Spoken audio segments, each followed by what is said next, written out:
Brandon Johnson wants to defund the police. Paul Vallas' new attack ad is quick to put that label on his mayoral opponent, Brandon Johnson. And while Johnson's campaign calls it an outright lie, the progressive candidate has been clear he won't increase the Chicago Police Department's budget either. Johnson's public safety plan is, in fact, very different than Paul Vallas's in many ways.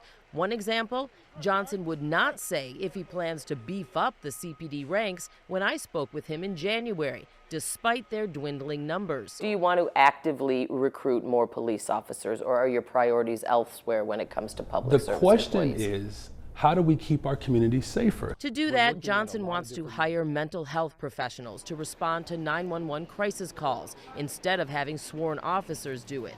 He wants to promote 200 current officers to detective to help solve crimes. Johnson says both actions would help support the remaining officers on the street. There are children who are dying in the streets of Chicago. Johnson also wants to establish a new CPD illegal guns department and use more civilians in jobs currently held by officers. But much of Johnson's public safety plan focuses on programs combating trauma, offering victim-related services, and on police reform. The consent decree has to be the floor, not the ceiling. Paul Vallas is more focused on policing specifics. He wants to hire at least 1,000 more officers and rehire retired and former officers to help beef up the ranks. I would submit to you that perhaps as many as 200 officers would want to return. He also wants to increase CTA patrols by 300 and rework some CPD policies like foot chases to make them less restrictive.